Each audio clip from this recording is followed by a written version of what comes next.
काली नदी निकली है काला पानी से। कहाँ से निकलती है? कहीं कहीं पे काला पानी लिखा हुआ, कहीं कहीं पे काला पानी लिखा हुआ। ठीक, आई बात समझ में?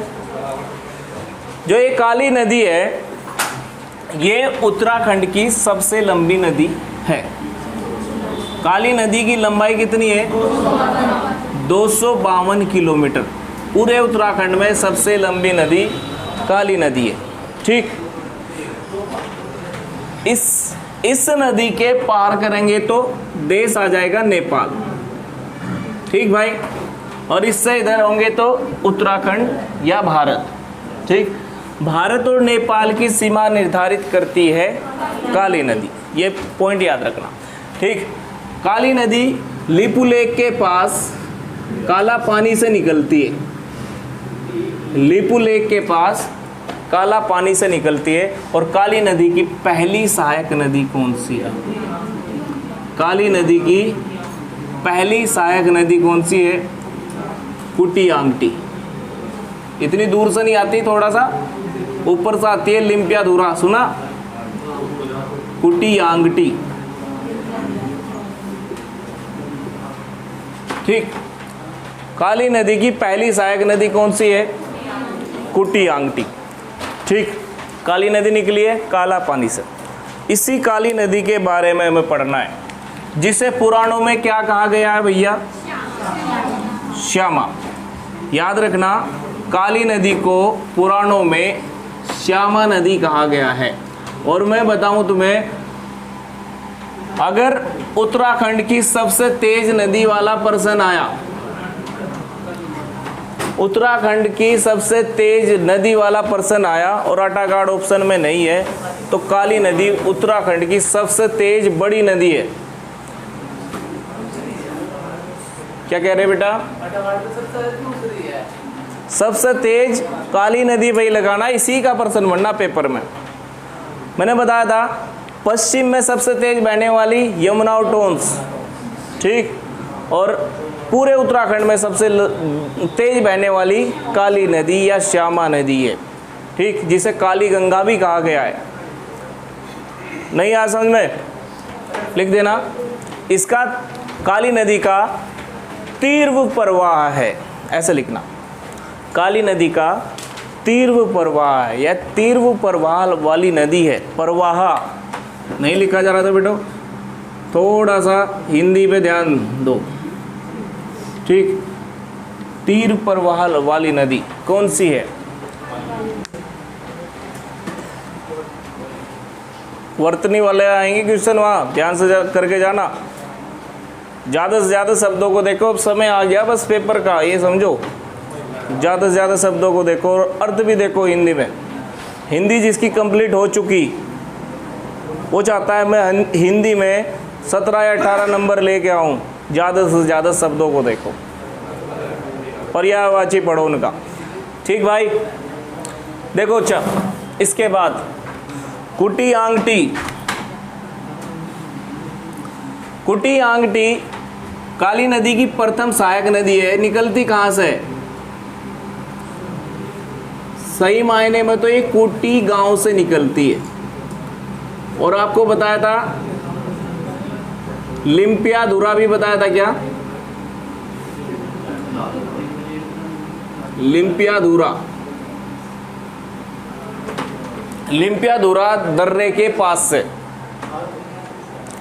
लिम्पियाधुरा दर्रे के पास से कुटियांगटी नदी निकलती है। कौन से गांव से? कुटी गांव से। अब कुटी गांव की भी विशेषता है, इसलिए कुटी गांव लिखा है यहाँ पे। पूरे उत्तराखंड में सबसे अंतिम गांव कौन सा है? माणा। अगर पर्सन पूछा पिथौरागढ़ में तिब्बत से लगा हुआ सबसे अंतिम गांव कौन सा है? कुटी गांव, लिख देना। ठीक, कुटी गांव अंतिम गांव है जो तिब्बत की सीमा पर स्थित है। ठीक, तिब्बत के पास स्थित है। कुटी गांव पिथौरागढ़ में भारत का अंतिम गांव है, ऐसे लिखेंगे। जो तिब्बत की सीमा पर स्थित है। ठीक, कोई दिक्कत है? आगे बढ़े। अब कुटी आंगटी की सहायक नदियाँ हमने पहले पढ़ी हो तो ठीक है, जिले में तो मैंने नहीं पढ़ाई थी। जिला सीरीज में कुटी आंगटी की सहायक नदियाँ कौन कौन सी हैं? ठीक, सबसे पहले लिखना संगचुमना गाड़ नदी। ठीक, निरकुट गाड़, ये सहायक नदी बहुत इंपॉर्टेंट रहने वाली वहां पेपर में। संगचुमना गाड़, निरकुट गाड़ और एक थुमका गाड़।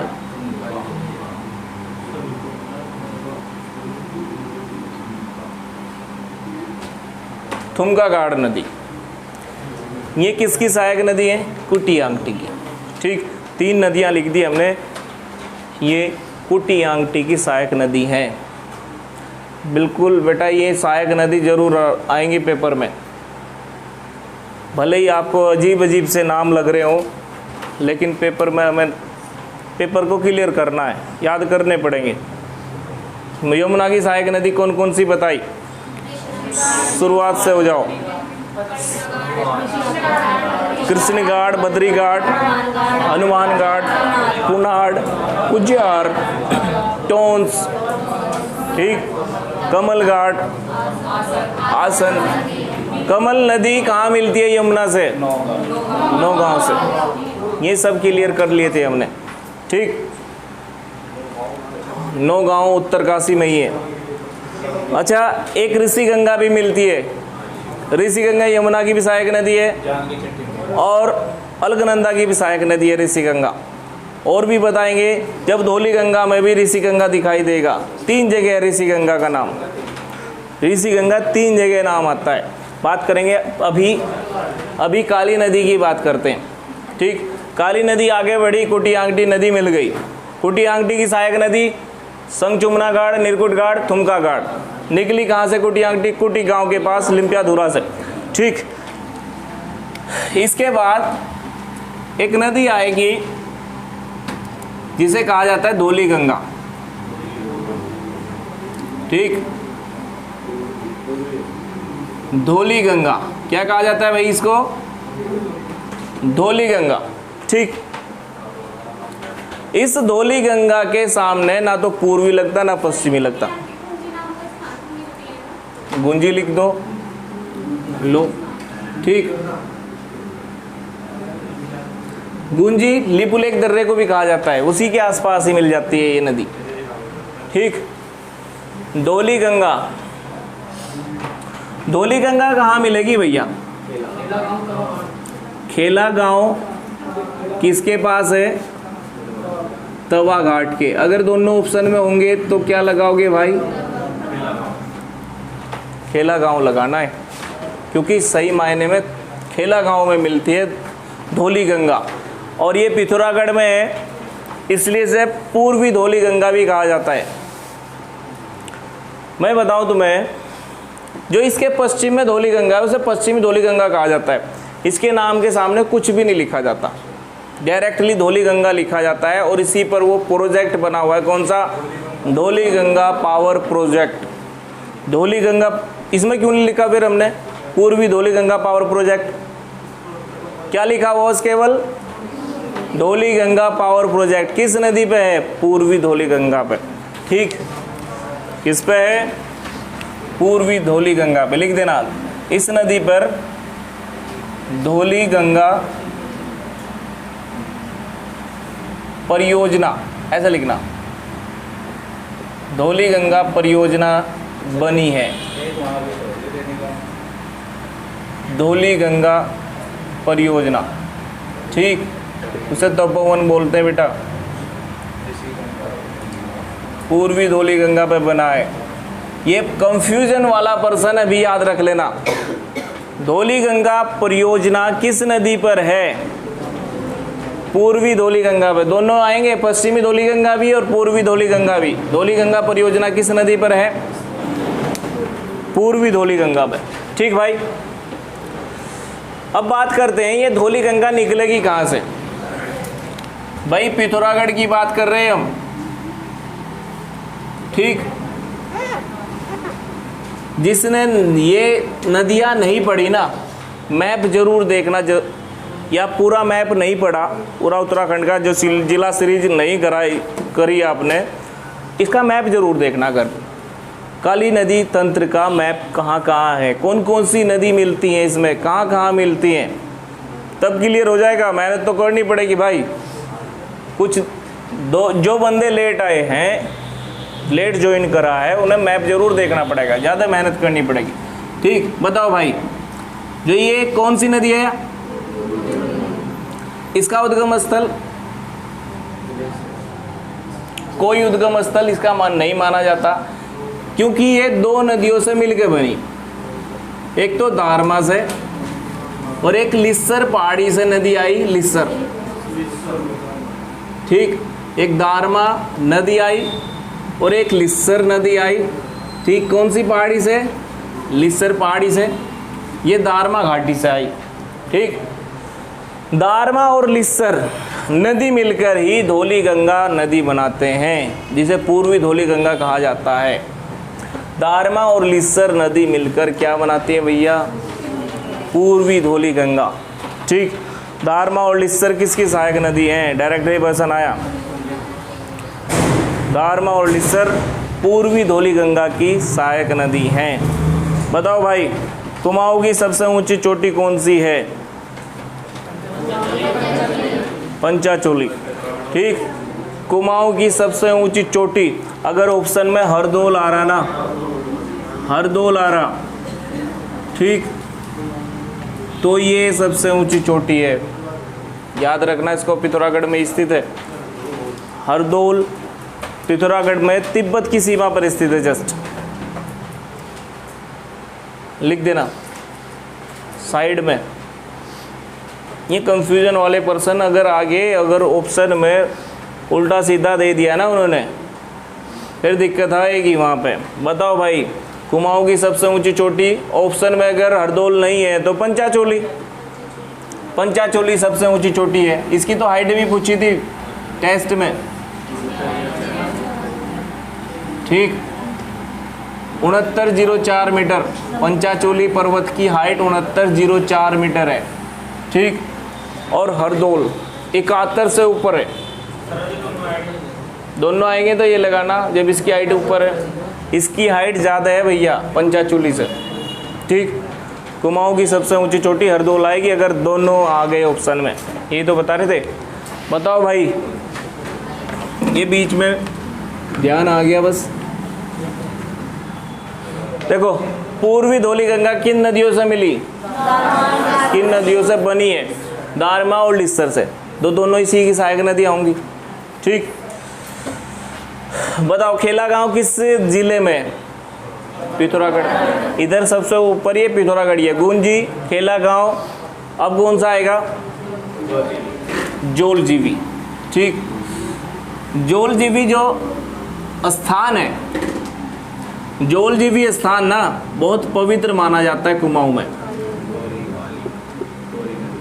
जोलजीबी स्थान, इसीलिए यहाँ पर मेला भी लगता था, ज़्यादातर तो लगता था, क्योंकि पहले व्यापारिक मेला था, तिब्बत से भी लोग आते थे, लेकिन अब नहीं है, बहुत कम हो गया अब। जोलजीबी मेला, पहले तो बताओ जोलजीबी किस जिले में, पिथौरागढ़ में। जोलजीबी में मेले की शुरुआत कब हुई थी, 14 नवंबर 1914 में, ठीक। गजेंद्र बहादुर पाल, गजेंद्र बहादुर पाल ने इस मेले की शुरुआत करी थी। गजेंद्र बहादुर पाल ने इस मेले की शुरुआत की थी, ठीक। कब की थी, 14 नवंबर 1914 में। 100 साल कब होंगे इसके, 2014 में 100 साल हो जाएंगे, इसलिए 2014 में इसे राजकीय मेला भी घोषित किया था। राजकीय मेला कब घोषित किया गया इसको, राजकीय मेला 2014 में इसको घोषित किया गया। और राजकीय मेला हो रहे हैं बहुत सारे राजकीय मेले, गर्जिया मेला भी राजकीय मेला है। इस बार 2021 में राजकीय मेला किसे घोषित किया गया? देवीधुरा मेला को। इसे निकाल दो, इसको निकाल दो। है बगवाल मेला या देवीधुरा मेला को राजकीय मेला घोषित किया गया 2021 में, घोषणा की है। ठीक भाई। जौलजीबी में कौन कौन सी नदियां मिलेंगी? भैया काली तो आ ही रही है, बेटा ध्यान रखियो, इधर तो आ रही है ये काली नदी। इस नदी में कौन कौन सी नदियां मिल रही हैं वो देख रहे हैं बस अब। ठीक, कौन सी है ये? गौरी नदी है। काली और गौरी का संगम कहाँ हो रहा है? जौलजीबी में। जौलजीबी का मेला किन नदियों के संगम पर लगता है? काली और गौरी के संगम पर लगता है। बताओ भाई, गौरी नदी कहाँ से निकलती है? मिलम ग्लेशियर से।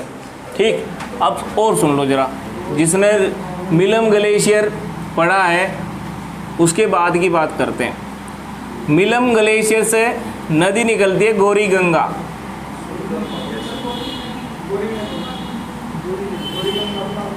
गौरी गंगा बाद में बनेगी।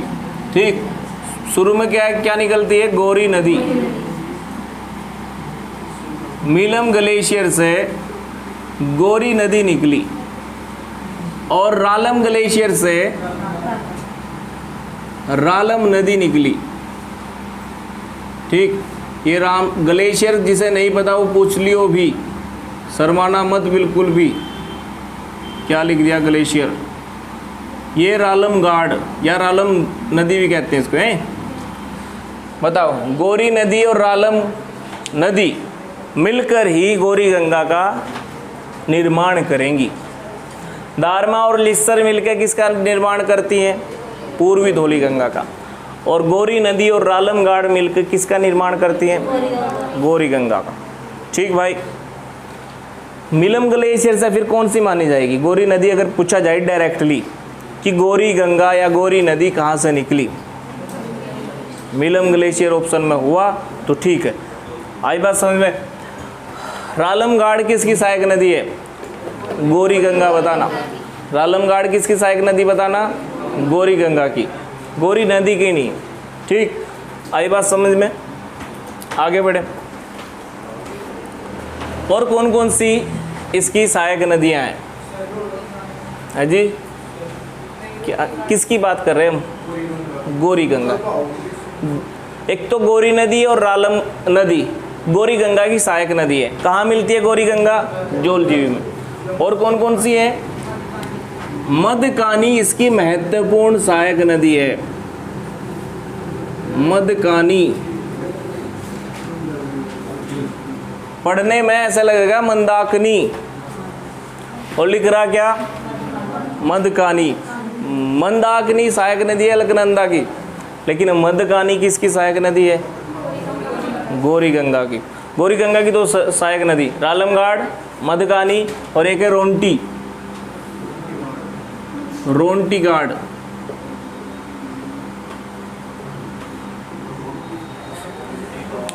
गौरी गंगा की सहायक नदियाँ कौन कौन सी हैं?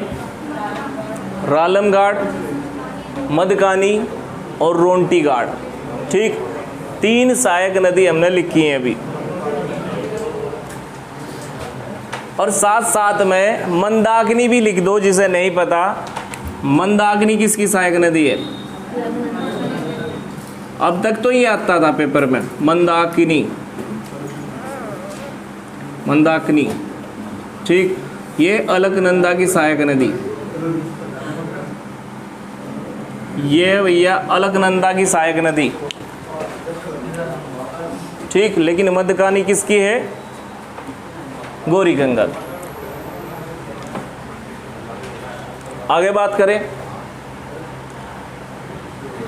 इसके बाद एक सबसे महत्वपूर्ण नदी काली गंगा की जो सहायक नदी है उसका नाम है सरयू। कुमाऊं की सबसे पवित्र नदी अगर पूछा जाए, सरयू बताओगे या काली नदी बताओगे?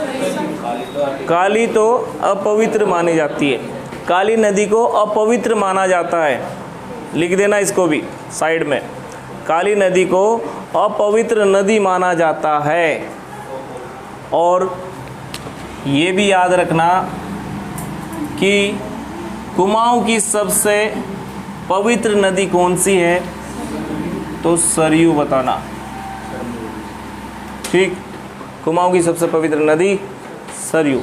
जैसे हमारे यहाँ गंगा का, गढ़वाल में गंगा का उल्लेख है ना, भागीरथी का उल्लेख है, वैसे ही कुमाऊं में सरयू नदी का स्थान है। जो स्थान गंगा का गढ़वाल में, वैसा ही स्थान कुमाऊं में सरयू नदी का स्थान। क्या कह रहे, सबसे पवित्र नदी अगर पूछा जाए, कौन कौन सी नदियों का जल देवता को नहीं चढ़ाया जाता है? एक तो काली का, एक तो नंदाकिनी का, एक काली का। इन नदियों का जो जल है देवताओं को नहीं चढ़ाया जाता। याद रखना इसको। कौन सी नदी है दूसरी? काली नदी मैंने अपवित्र बताया, एक लिखना नंदाकिनी। नंदाकिनी और काली नदी का जो जल है वो देवताओं को नहीं चढ़ाया जाता। ठीक, सरयू नदी कहाँ से निकली और कहाँ मिली?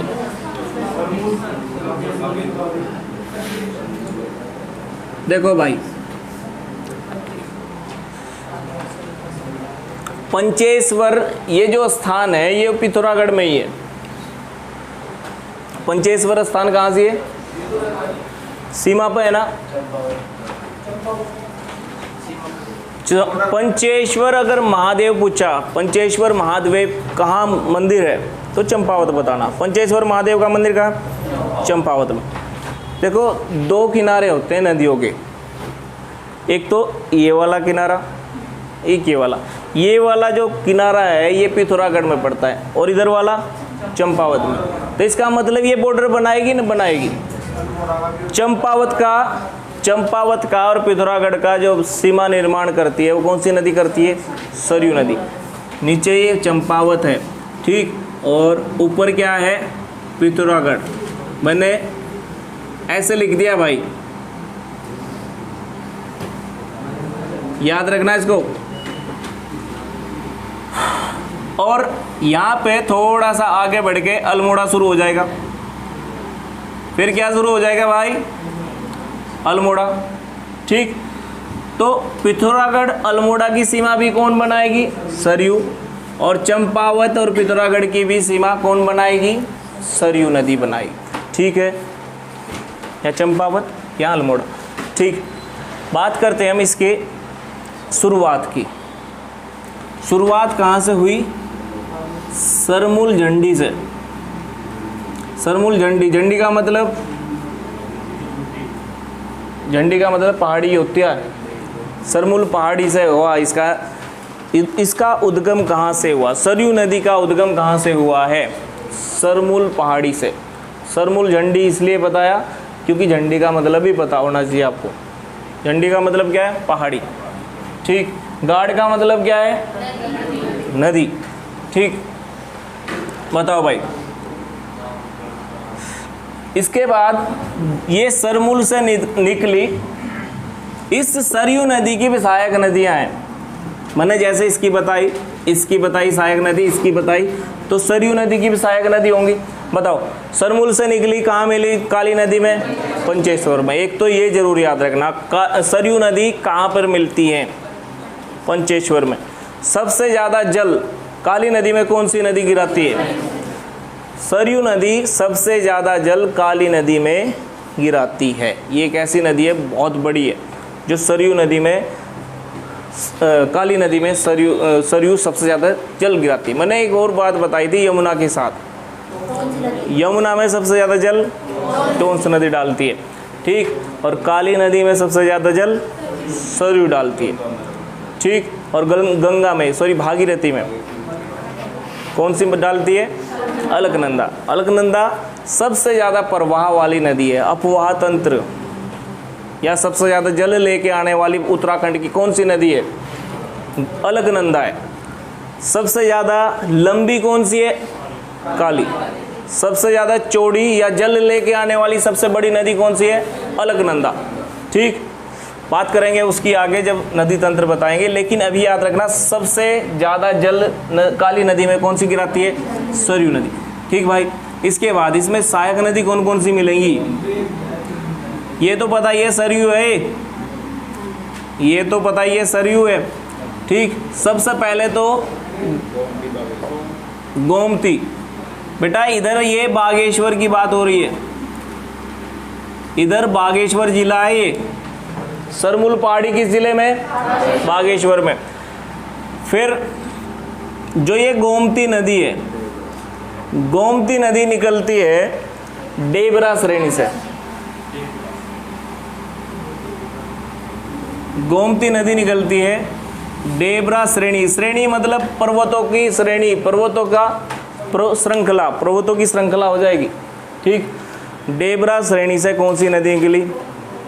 सरमूल श्रेणी से कौन सी नदी निकली? सरयू। ये तो नाम से ही हो जाएगा। सरयू कहाँ से निकली? सरमूल से। ठीक, कहाँ पे मिलेंगी गोमती और सरयू नदी? बेटा बताओ, गोमती और सरयू का संगम कहाँ होता है? कहाँ होता है? बागेश्वर नामक स्थान पर। एक शहर है, जिले की बात नहीं कर रहे।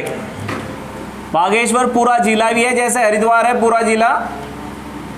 ठीक, लेकिन बागेश्वर एक शहर भी है, कस्बा है। ठीक, एकमात्र शहर है बागेश्वर में, एकमात्र शहर बागेश्वर ही है। सबसे कम ग्रामीण जनसंख्या, सबसे ज़्यादा ग्रामीण जनसंख्या कहाँ? बागेश्वर में। सबसे ज़्यादा नगरीय जनसंख्या देहरादून में। सबसे कम नगरीय जनसंख्या बागेश्वर। ठीक, एक ही नगर है बागेश्वर। और इसमें कौन कौन सी नदी मिली? सरयू और गोमती। अगर आपको कुली बेगार के बारे में पूछा जाए, कुली बेगार के बारे में, कुली बेगार आंदोलन कहाँ से शुरू हुआ था? बागेश्वर से। और कब शुरू हुआ था? 13-14 जनवरी। इस साल 100 साल हो गए भैया। ठीक, 13-14 जनवरी 1921 में पहली बार कुली बेगार आंदोलन शुरू हुआ था। ठीक, और इस साल 2021 में इसे 100 साल हो चुके हैं। शताब्दी वर्ष किस आंदोलन का मनाया गया है? उत्तराखंड का कुली बेगार आंदोलन का इस बार शताब्दी वर्ष मनाया गया है। ठीक, और कौन सी नदी में ये कुली बेगार से संबंधित रजिस्टर बहा दिए गए थे? सरयू नदी में, सरयू गोमती के संगम पर। सरयू नदी और गोमती नदी के संगम पर ये कुली बेगार से संबंधित रजिस्टर बहा दिए गए थे। इस नदी के पास कौन सा मंदिर है? बागनाथ का मंदिर। ठीक, इस नदी के पास बैजनाथ का मंदिर बताए थे जब ये जिला सीरीज बता रहे थे। ठीक, इसके पास बैजनाथ का और इसके पास बागनाथ का। ठीक, इस संगम के पास ही है इधर बागनाथ का मंदिर। कुली बेगार आंदोलन कब शुरू हुआ? 1921 में। कौन सी नदी में प्रयोग बहा दिए गए थे? कौन सी नदी का प्रयोग किया गया था? सरयू नदी में रजिस्टर बहा दिए गए थे। कब कुली बेगार खत्म हुई थी? कुली बेगार आंदोलन तो शुरू हुआ था अब 1921 में। कुली बेगार समाप्त हुई थी 1923 में। साथ में लिख दो, समय दे रहा तुम्हें, ये क्वेश्चन आएंगे। कुली बेगार उत्तराखंड से समाप्त हुई। कुली बेगार उत्तराखंड से समाप्त हुई 1923 में। पर्सी विंडम ने समाप्त करी थी। कौन थे उस समय? कमिश्नर पी विडम। बेटा जिसने कुली बेगार नहीं पढ़ी वो पढ़ियो घर जाकर। ठीक, कुली बेगार से संबंधित एक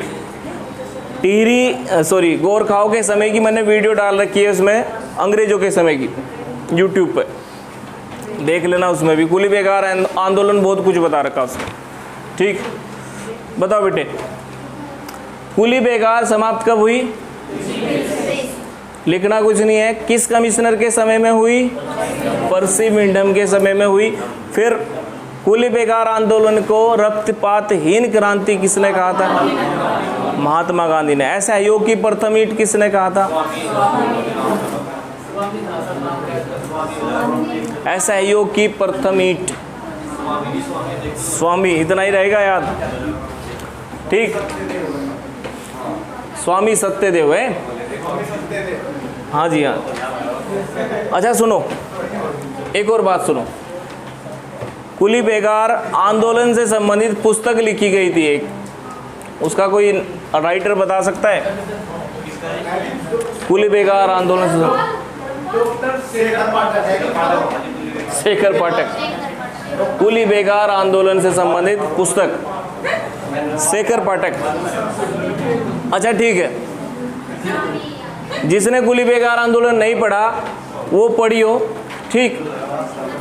नहीं तो कुछ भी नहीं पता लग रहा होगा क्या हो रहा है, ठीक। कुली बेगार है थी क्या यही नहीं पता तो फिर तो कुछ भी नहीं है इसमें, ठीक। कुली बेगार बिना पैसे के सामान उठाते थे अंग्रेजों का।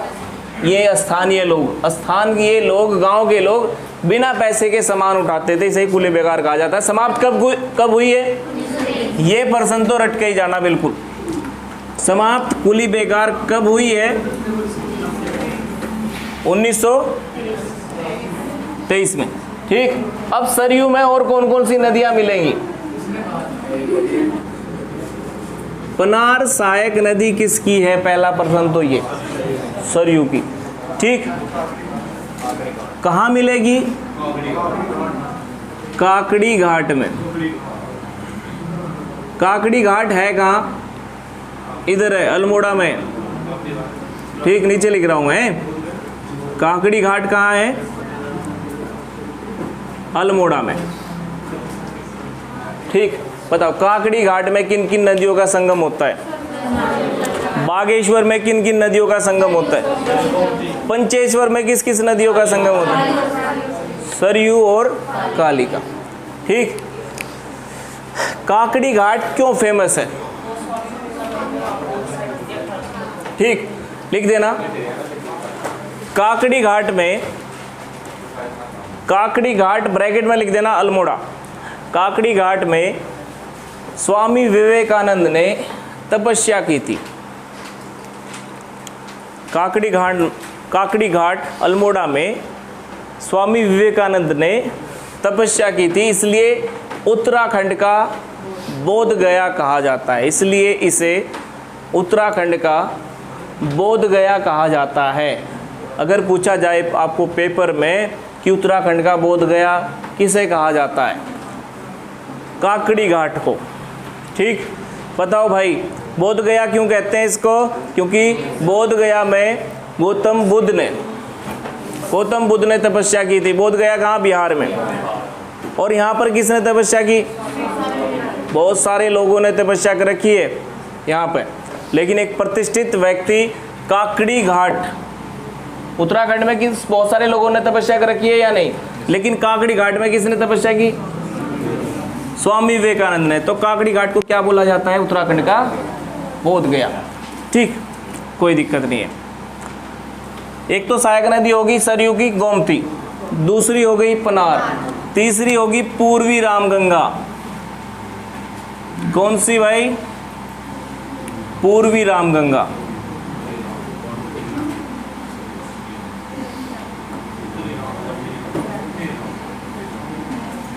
पूर्वी रामगंगा।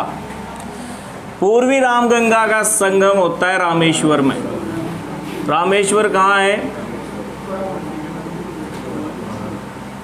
पिथौरागढ़ की साइड बसा हुआ रामेश्वर ना, पिथौरागढ़ की साइड बसा हुआ है रामेश्वर, ठीक। बताओ भाई, पूर्वी रामगंगा कहाँ मिलेगी सरयू से? रामेश्वर में। पूर्वी रामगंगा रामेश्वर में मिल जाती है, ठीक है। इतना पता लगा। पूर्वी रामगंगा निकलती कहाँ से? नामी ग्लेशियर से। पूर्वी रामगंगा निकलती है रामी ग्लेशियर से। लो भैया ग्लेशियर, कुछ पहाड़ बना दिया, ग्लेशियर होते हैं बर्फ के पहाड़। ठीक, नामिक ग्लेशियर से कौन सी नदी निकलती है? पूर्वी रामगंगा। मिलम ग्लेशियर से गौरी गंगा मान लो, अगर ऑप्शन में मिलम ग्लेशियर है, गौरी गंगा का उद्गम कहाँ से होता है? मिलम ग्लेशियर से। ठीक, नामिक से कौन सी नदी निकली? पूर्वी रामगंगा। नामिक ग्लेशियर को नमक का झरना कहा जाता है, अलग से लिखना। नामिक ग्लेशियर को नमक का झरना कहा जाता है क्योंकि इसका पानी नमकीन है। क्यों नमकीन है? इसमें सल्फर स्प्रिंग पाया जाता है। इस ग्लेशियर में सल्फर स्प्रिंग पाया जाता है, सल्फर पाया जाता है। किस ग्लेशियर में, किस ग्लेशियर के जल में सल्फर पाया जाता है? तो बताना, नामिक ग्लेशियर में। ठीक, याद रहेगा या नहीं रहेगा? क्या पाया जाता है? Sulphur spring.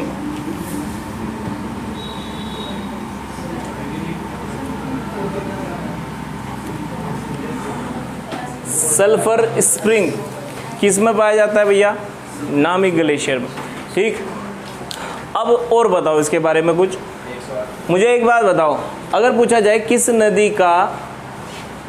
नदी का पानी नमकीन होगा, वो दिए ऑप्शन में दे दिए, तो किस नदी का?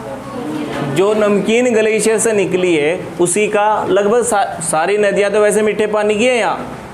ठीक, इतना नमकीन तो होगा नहीं कि आप भैया सब्जी बना लो इसी पानी से। ठीक, इतना तो है नहीं है, लेकिन है नमक थोड़ा सा। किस नदी का जल नमकीन होता है? किसका है? पूर्वी रामगंगा का। किस नदी का जल हरा होता है? हरे रंग की नदी कौन सी है इनमें से? इनमें से ही है, हल्के हरे रंग की नदी है धौली गंगा।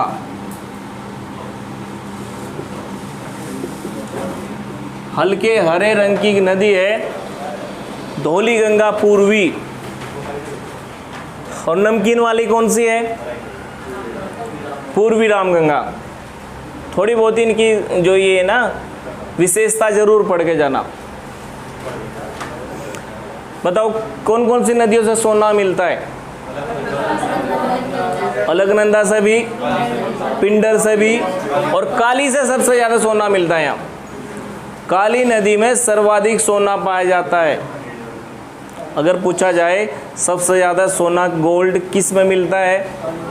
काली नदी में सबसे ज़्यादा गोल्ड है। इसके बालू में, इसके डेल्टा में सबसे ज़्यादा सोना पाया जाता है, लेकिन उसे निकालने में इतना खर्च आ जाता है जितना सोना भी नहीं मिलेगा। ठीक, इसलिए। लेकिन हिरण्य वाहिनी किसे कहा जाता है? अलकनंदा। उसमें भी सोना है, इसमें भी सोना है। सबसे ज़्यादा किसमें? काली नदी। ठीक, आगे बात करें भाई, आगे बढ़े। ठीक, ये हो गया भैया। ये कौन कौन सी नदी मिली है सरयू में? गोमती, पनार, पूर्वी रामगंगा।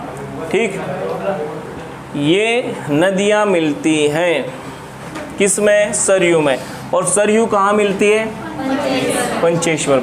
आगे बढ़ते हैं। सल्फर स्प्रिंग, नामिक ग्लेशियर। अच्छा, ट्रैक ऑफ द ईयर किसे बनाया था? किसको बनाया था? नामिक को 19 में। ठीक, track of the year 2019 Namik glacier को चुना गया था। Track of the year, track मतलब रास्ता है। ट्रैक ऑफ द ईयर 2018 होगा बेटा ये।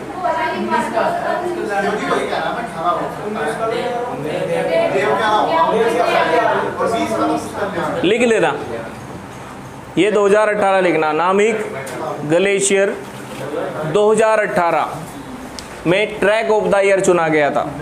वैसे जब हम ग्लेशियर पढ़ेंगे ना तो इसके बारे में बताया जाएगा कि ये ट्रैक ऑफ द ईयर चुना गया। ठीक, अच्छा, गुप्त खाल ग्लेशियर मैंने पूछा था ग्रुप में, गुप्त खाल ग्लेशियर को भी पार किया गया, करंट में चल रहा उसका क्वेश्चन। ठीक, गुप्त खाल ग्लेशियर को नेहरू पर्वतारोहण संस्थान के प्रशिक्षण प्राप्त करता उन्होंने पार किया है गुप्त खाल को, चमोली में। गुप्त खाल ग्लेशियर कहाँ है? चमोली में। जो करंट में चलते हैं ना पर्सन वो ज़्यादा आते हैं पेपर में, लिख देना ऊपर, गुप्त खाल ग्लेशियर चमोली में।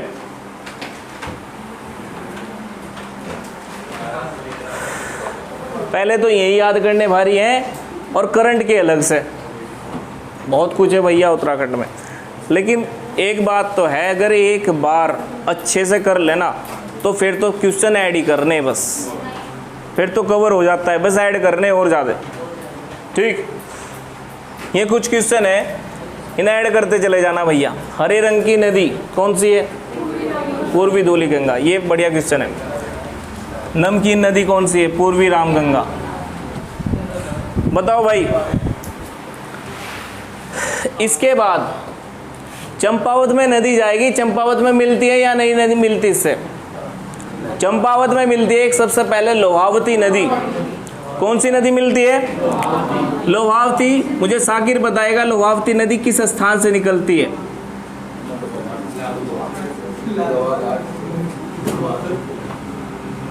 लोहावती नदी किस श्रेणी से निकलती है? किस पर्वत श्रेणी से निकलती है? लोहा घाट से तो निकलती है, लोहा घाट तो इसी के पास स्थित है। चंपावत का लोहा घाट किस नदी के पास स्थित है?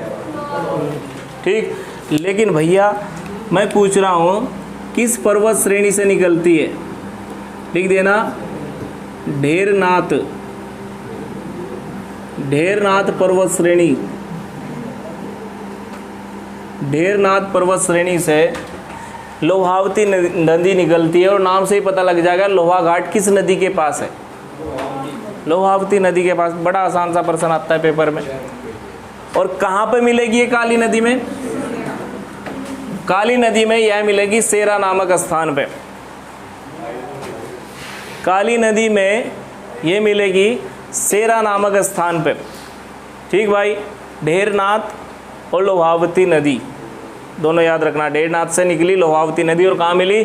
सेरा नामक स्थान। देखते रहियो भैया काली नदी की सहायक नदी कौन कौन सी होती जा रही हैं। कुटी आंगटी, पूर्वी धौली गंगा, गौरी गंगा, सरयू, लोहावती। अब इसके बाद बात करते हैं, इसके बाद मिलती है लधिया नदी एक। ठीक, ये नैनीताल के अल्मोड़ा की सीमा से निकल के गजार नामक स्थान से आती है। कहाँ से आती है भैया? गजार नामक स्थान से, नैनीताल अल्मोड़ा के मीटिंग पॉइंट से। ठीक, कौन सी नदी है?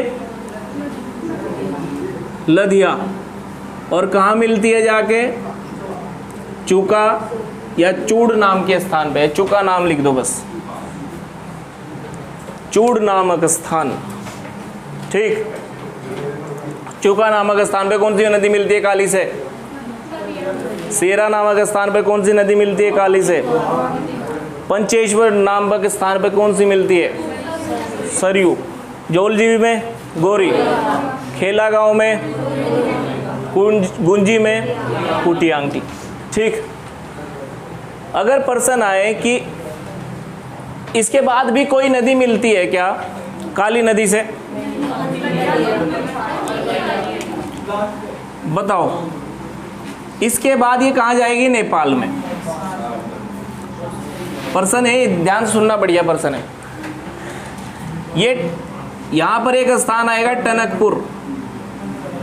कौन सा स्थान है? टनकपुर। ठीक, मंडिया, क्या नाम था उसका? ब्रह्मदेव मंडी। ब्रह्मदेव मंडी बाढ़ के कारण पूरी तरह समाप्त हो चुकी है ब्रह्मदेव मंडी स्थान। ब्रह्मदेव मंडी नामक स्थान के बाद ये नेपाल में चली जाती है। ठीक, लेकिन प्रश्न ये है कि काली नदी की अंतिम सहायक नदी कौन सी है? लधिया नदी है काली नदी की अंतिम सहायक नदी। ठीक, ऑप्शन में अगर ये छोटी सी नदी आ गई ना तो काम खराब कर देगी। ये नाम है किरोड़ा। अगर ऑप्शन में ये आई ना बेटा, ये, ठीक, लदिया भी हुई और किरोड़ा भी हुई। तो अंतिम सहायक नदी कौन सी होगी काली नदी की? किरोड़ा सहायक नदी होगी। टनकपुर में मिलती है। कहाँ मिलती है? टनकपुर में। काली नदी की अंतिम सहायक नदी ऑप्शन में किरोड़ा नहीं है तो लदिया सहायक नदी है, लेकिन ऑप्शन में किरोड़ा नदी भी है तो भैया क्या पता अब थोड़ा सा डीपली प्रश्न पूछ लिया। ठीक, ऑप्शन में ही तो होंगे। बताओ, ये दोनों तीनों नदी नहीं थी। हाँ बेटे, इनमें से प्रश्न आया, इनमें से काली नदी की अंतिम सहायक नदी इनमें से कौन सी है? ये तो दिए ही नहीं ऑप्शन में, फिर इनमें से लगेगा ना, ऑप्शन बेस होगा ना क्वेश्चन। ठीक, वैसे तो ज़्यादातर लदिया ही आता है पेपर में, और लदिया ही आता है। काली नदी की अंतिम सहायक नदी कौन सी है? लदिया। लेकिन किरोड़ा दे दिया अगर तो दिक्कत हो जाएगी। ठीक, गलत मत करना है। ये काली नदी तंत्र हुआ।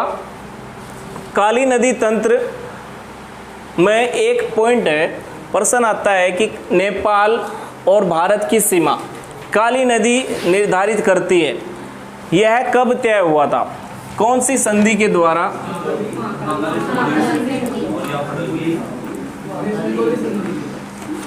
कौन सी संधि के द्वारा नेपाल और भारत की सीमा निर्धारित करने का प्रस्ताव पेश हुआ था? तो बेटा आंसर आएगा संगोली संधि। कभी आप महाकाली संधि पे लगा कहो, संगोली संधि बताना इसको। भारत और नेपाल के बीच में सीमा निर्धारित संगोली संधि के द्वारा ही की गई थी। और सीमा निर्धारण का महत्वपूर्ण पॉइंट क्या बनाया था? काली नदी को। ठीक, काली नदी को। और कब हुई थी संगोली संधि? 2 दिसंबर 1815 में अनुमोदन हुआ था। 4 मार्च है ना, 4 मार्च 1816 में इसका अनुमोदन हुआ था। मतलब दोनों देशों ने मान ली थी। ये दोनों देशों ने ये संगोली संधि मान ली थी। कब? 4 मार्च 1816 में, जब इधर से शेरमन, पता नहीं क्या नाम था उसका, आक्रमण कर दिया था नेपाल पे युद्ध के द्वारा। क्या नाम है? ओकले नहीं है, स्मिथ है क्या, जो हिमाचल प्रदेश गया था लड़ने के लिए। हिमाचल प्रदेश गया था। ओक्टरनोली है, ओक्टरनोली गया था जो हिमाचल प्रदेश गया था। उसमें ही नेपाल में उसने फिर बाद में अटैक किया था। सबसे सफल वही माना जाता है। ठीक, बताओ संगोली संधि का निर्धारण कब हुआ था?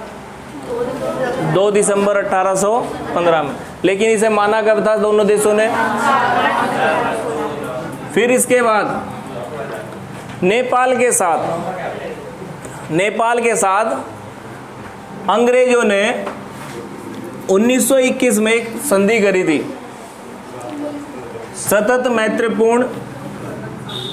सतत शांति मैत्रीपूर्ण संधि।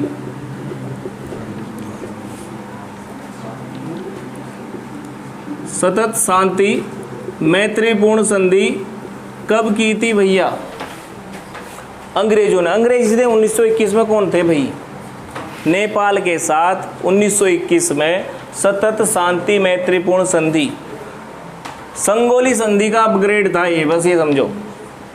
संगोली संधि को अपग्रेड कर दिया था। ठीक, फिर भारत सरकार ने सतत एवं मैत्रीपूर्ण संधि कब की थी? 1950 में। किसके साथ हो रही होंगी? भारत और नेपाल के बीच में।